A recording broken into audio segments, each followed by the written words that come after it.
Good morning, Carol Johnson. And a good morning to you, Bob Ponce. Before we start with any news about COVID, I think we need to talk about the verdict yesterday.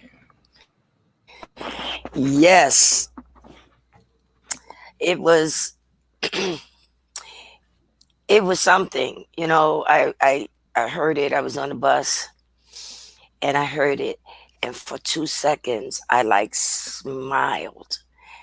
I mean, it felt like my face was going to crack. It was such a huge smile, and within 2 seconds, 3 seconds, I just broke down in tears.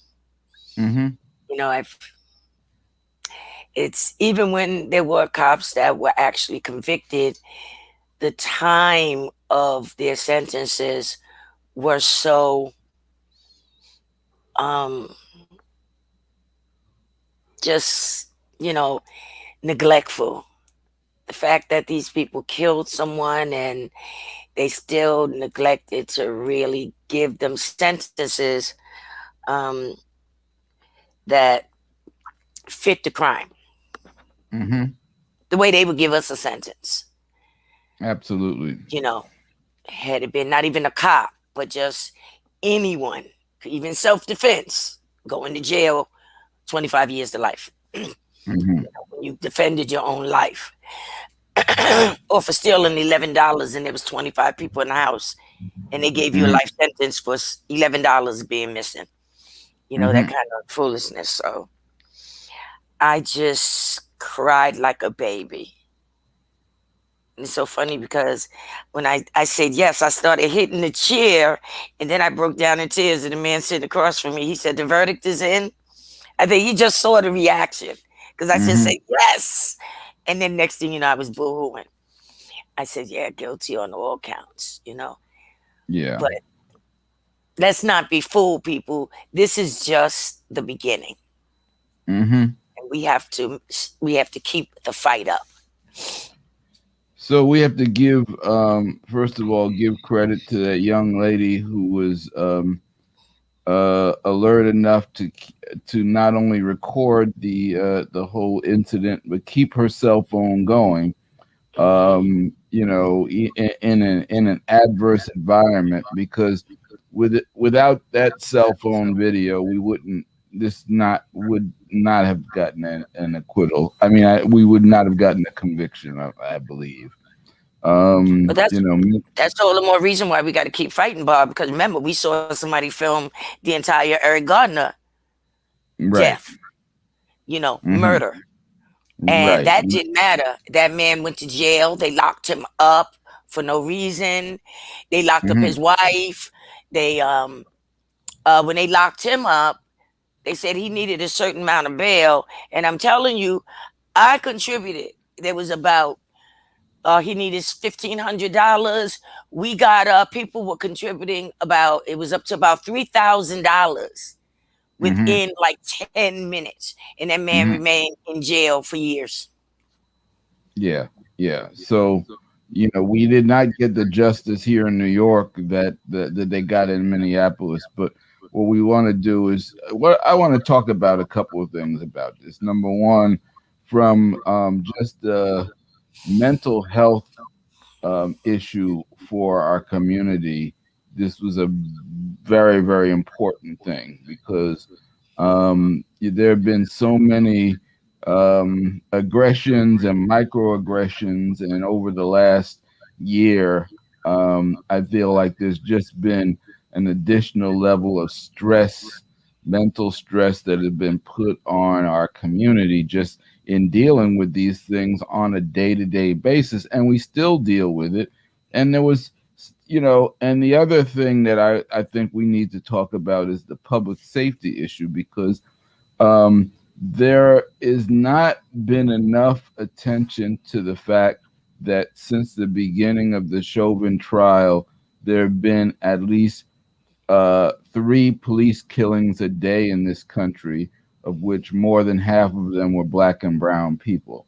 And so it seems like there's been, this trial has brought on an onslaught of more. police killings, and we have to be concerned with that.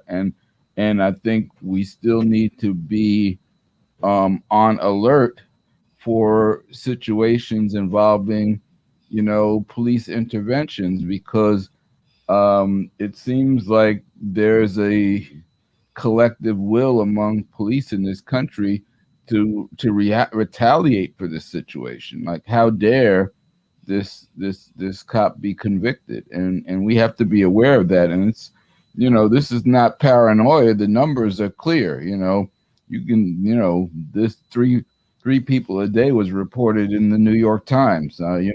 We didn't get here and make that up this morning. Right. So I think people need to continue to just stay on alert and be careful with interactions with the police, and then collectively we still have to continue to look at these things and pay attention with what's going on. Absolutely. It's just really, the look of smugness on Chauvin's face during the trial, and how that was just swiped off his face when he heard guilty. He was in total disbelief because it happened because of indifference. It happened because they never seemed to be fully prosecuted to the full Mm-hmm. extent of the law. And so Mm-hmm. the look on that smugness that remained on his face the entire trial, but when he heard the first guilty, it was gone. And Mm-hmm. then later on, the funny thing was that last look that I captured, it was like, no, they didn't. How dare they? I was just doing my job, you know? So that's exactly what he was doing. He was doing his job according to the way they appear to be trained in this overt aggression when it comes to Mm-hmm. black and brown people, of fear. I feared for my life. The person is now running away from you and they get shot 8 times in the back, and yet you were fearing for your life. Mm-hmm. You know. So I when I saw that, I was very happy. You know. Now let's just wait and see what that sentence looks like. Mm-hmm. Yeah, and the other case that happened in Minnesota with the female officer who claims that she mistook her revolver for a taser. You know, which is just so ridiculous. It's, first of all, that's just not even credible. Yeah, What it yeah. really means, because again, she was a 26-year veteran and a training officer.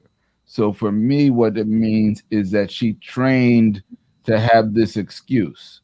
What Mm, I call it body cam theater, where mm, it's like when they're kicking somebody in the head and saying stop resisting, and they do that for the body cam recorded evidence. And this is the right. same thing. She's saying stuff about taser while she has her gun in her hand. That's not an accident, that's training. you know and, Absolutely. and so we have to really, again, be concerned and advise people, for the next, week, 2 weeks, 3 weeks, stay on high alert regarding any and all, police interactions, because I just feel like there is a collective will to retaliate for this verdict. Right. So we just have to stay on high alert on that. And wasn't she in the middle of a training session? Even to tase him, the question remained, why was it necessary to even tase him? Hmm. The weight difference between a taser and a Glock. Come on. It just sounds like Oscar Grant all over again. Right. And then we also know, I don't know for sure about her taser, but I know all the tasers I've seen, they're colored yellow. They're a Yeah. completely different color. It's like it's literally impossible to have one in your hands and not know that it's a different thing. So, you know, part of this whole process and the reason why this trial was so impactful because the evidence was just so strong.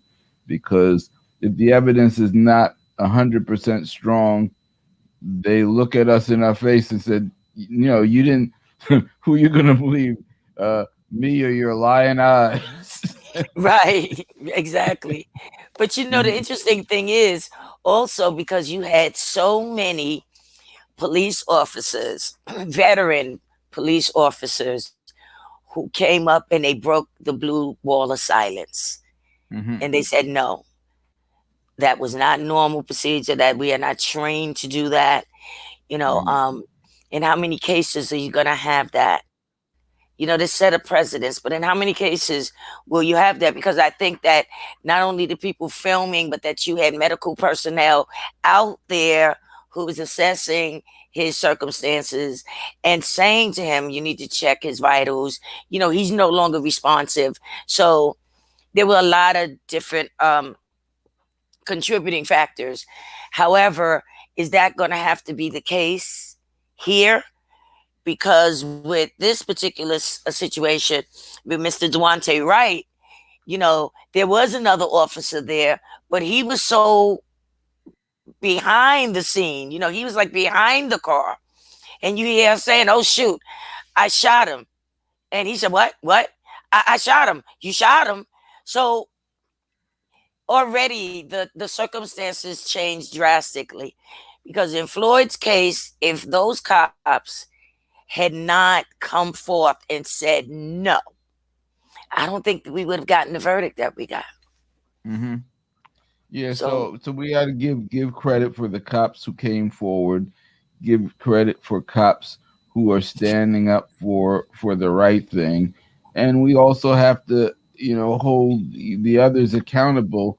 That it's just not acceptable to continue to condone violence from white supremacists, which we know have infiltrated many police departments, and we saw it on January 6th. We knew about it for years from the FBI report about white supremacists in police departments. This is all documented, and yet we're still dealing with it, and there's been no collective plan to root them out or to address the issue. And so these are still the conditions that we're dealing with. So today we, this is not a it's not a celebration because you can't celebrate. Nothing is bringing George Floyd back, but for the fact that he got justice is important to us and it's important to all of us.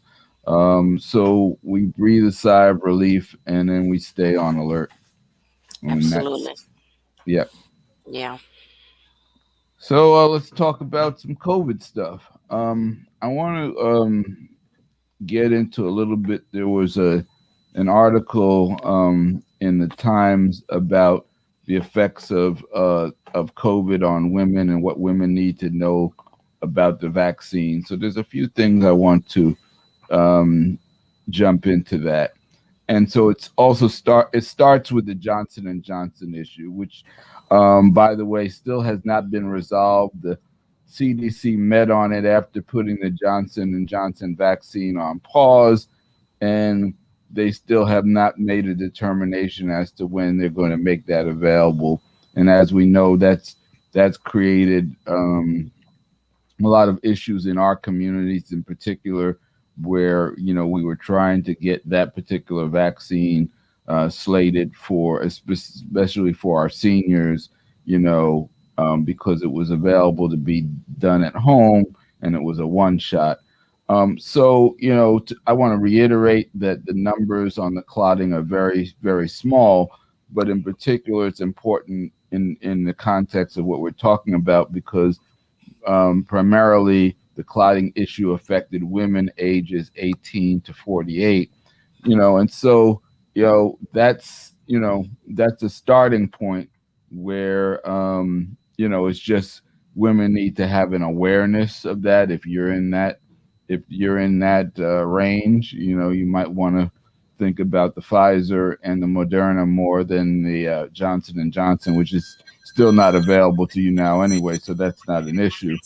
Um, the other thing is um, getting vaccinated can change the way a mammogram looks, and so um, the vaccination can cause enlarged lymph nodes in the armpit that shows up as white blobs on mammograms. And so while they're saying it's a normal reaction to the vaccine, they're recommending that um, it because the swelling could be mistaken as a sign of cancer.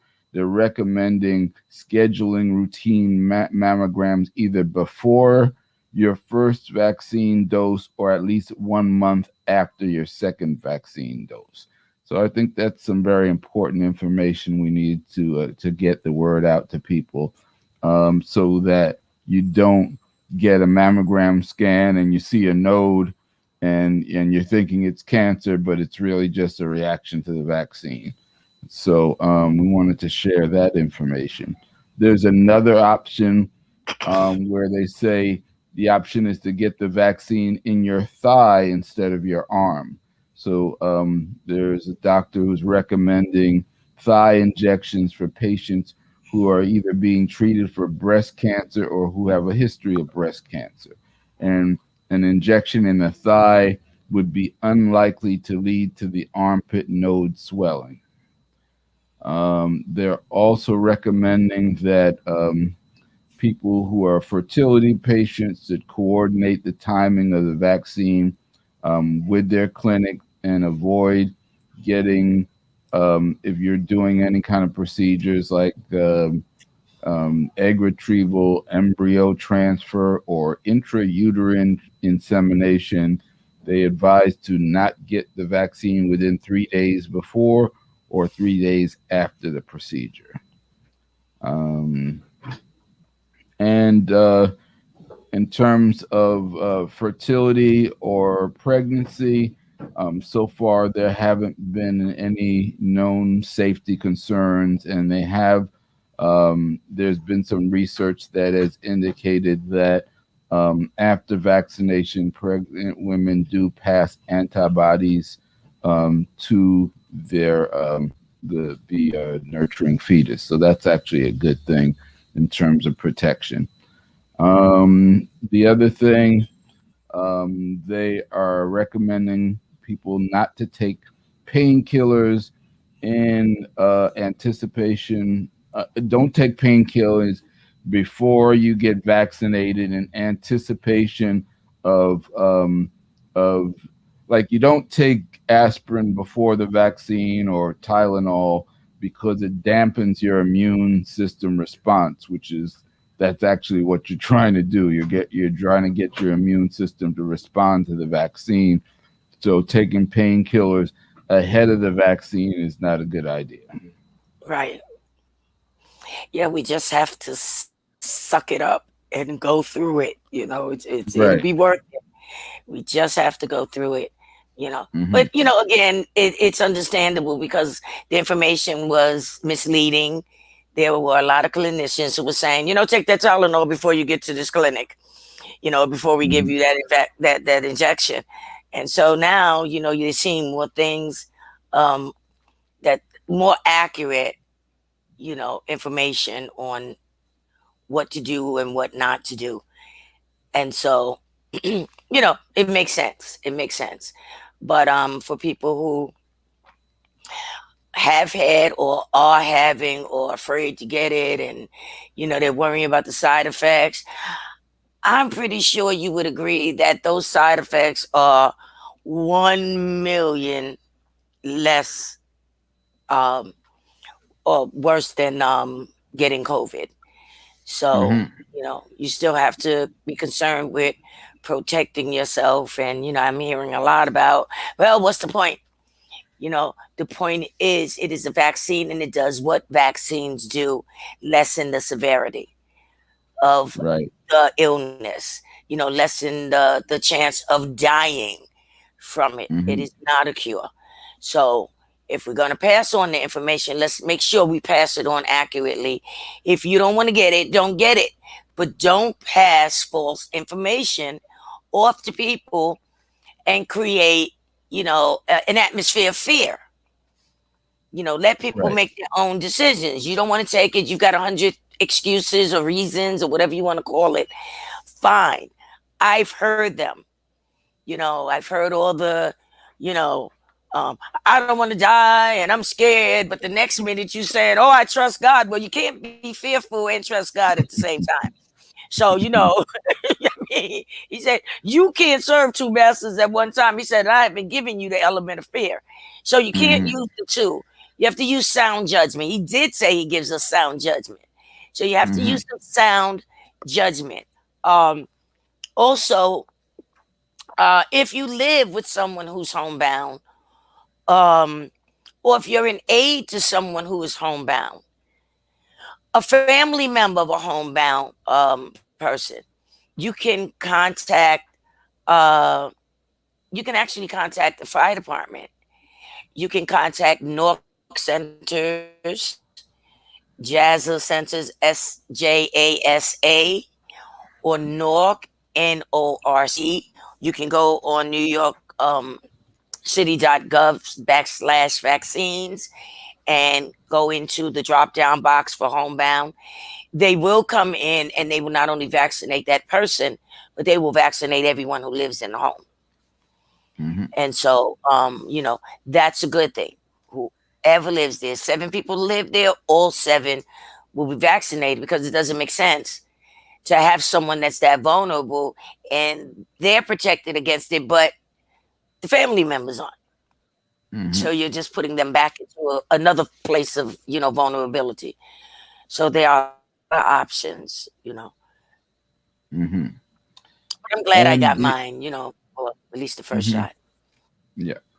The other thing mentioning side effects is that the other thing is that women are reporting more side effects than men, but they don't know if yet if it's biological or if it's just the fact that women have a tendency to report these things more than men do. So they're still trying to sort that thing out. But it's just about understanding and knowing and being careful. I also want to reshare some information we shared last week, which is that um, if you have vaccination problems, you should report them. And theirs is the vaccine advanced early response system, or I'm sorry, the vaccine adverse event response system. And so this is a system by the government to monitor any problems in vaccines. It was the reason why they responded to the Johnson & Johnson vaccine, because they saw through this system, that this blood clotting was a problem. And so doctors can report it, but anyone can report an issue with a vaccine. So we spread this information because I think it's very, very important for our community that if there are problems, we should report it. We should submit it so that we can have some response and understanding if something is affecting adversely in our community. We want to have that data. So we encourage people to report. Anyone can report. It's just important that whatever you report be factual. Reporting false information to this is a federal offense, and so don't do that. But if you're having problems, you should report it. So I just wanted to share that information. Right. And women with women, we, have a lot of hormonal issues. So um it makes sense that Hmm. women might have more problems. But as you say, we will report it, more so than anybody else. But just do what you have to do. And like Bob said, do not make any false claims, because if you look like you or me, they will find you and they will lock you up. Yeah. Yep. So So, is another story we want to report. Um, is about the issue of potentially having a third vaccine booster shot. You know, and these are, I guess, this is primarily we're talking about Moderna and Pfizer, since those are the two shot vaccines. So Moderna plans to have a third booster shot ready by the fall. Their CEO reported that this week that they're going to make a third one. So what they're saying is that their vaccine is more than 90% effective against the virus 6 months after the second shot. But what they don't know, A, is how long does the immunity last, and B, with all the variants, whether it will still continue to be effective. And Pfizer is reporting something similar.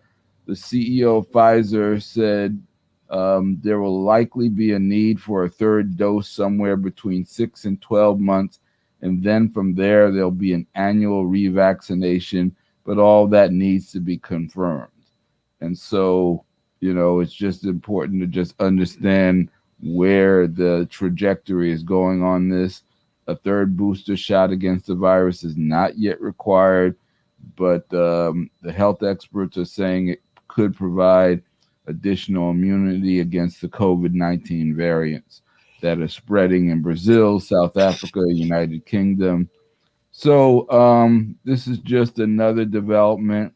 Um, they have a new term, breakthrough infections.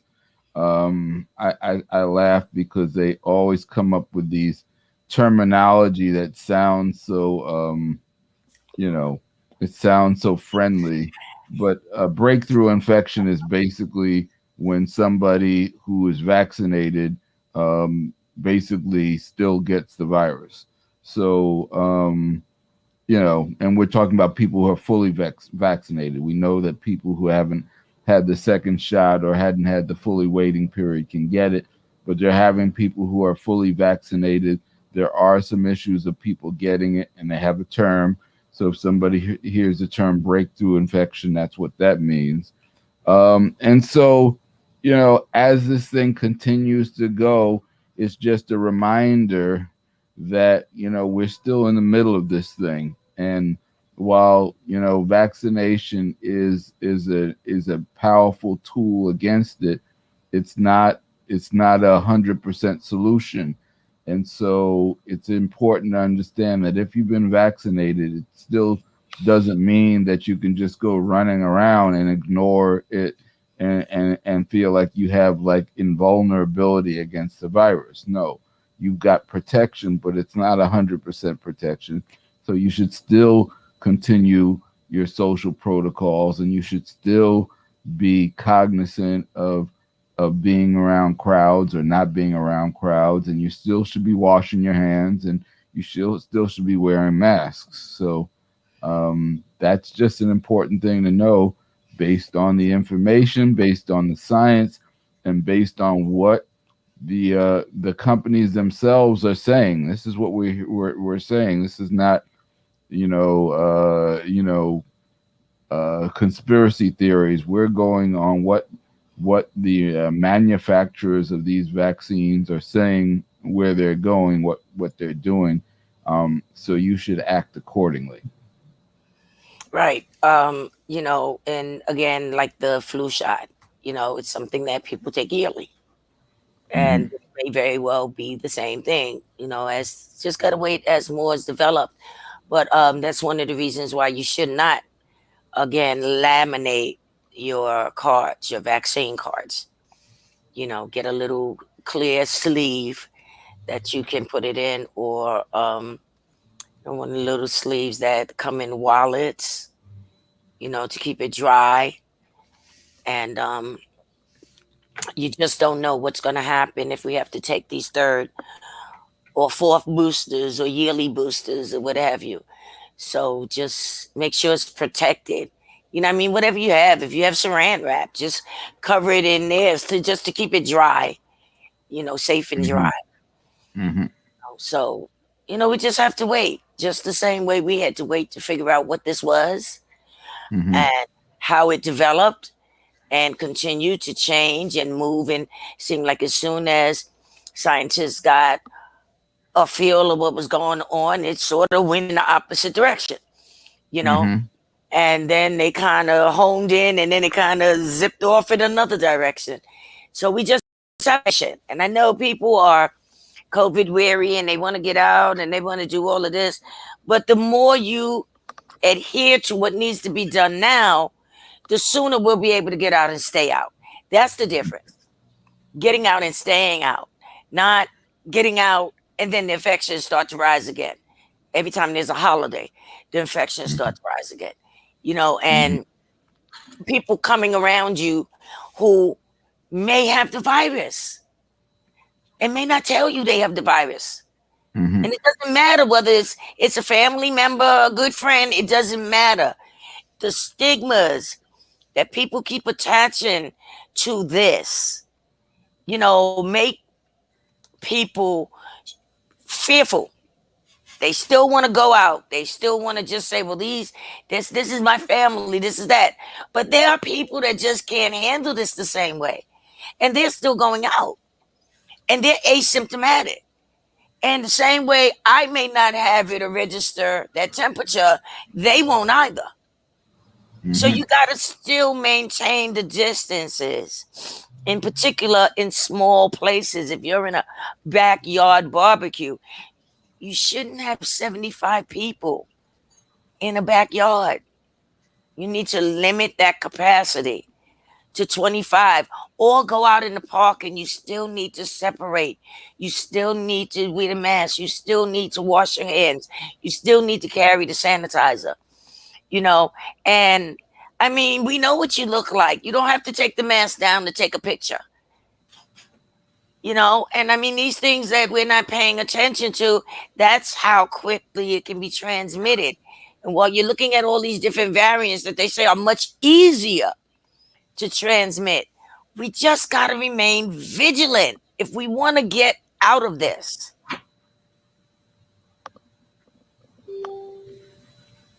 Yeah.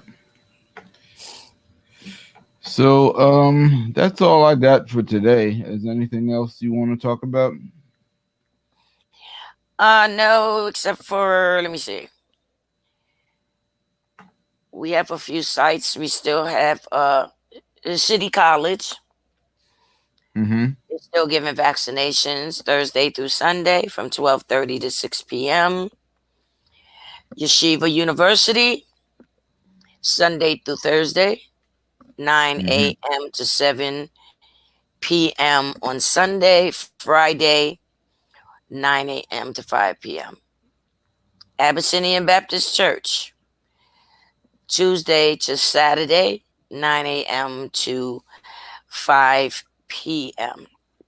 And those are all on, of course, the west side of Harlem, or Mm-hmm. what we call portions of that would be Central Harlem. So, those are some of the locations. We have the National Health Center here in East Harlem, and they're offering vaccines Monday through Friday. I mean, it bears noting that apparently there are thousands and thousands and thousands of vaccines down at Jacob Javits. You want to take the trip, take the trip. You know, Mm-hmm. um, thousands said they had as many as 6,000 vaccines down there, and the people um, have slowed up and going. So it's pretty far away and off the beaten path for a lot of people.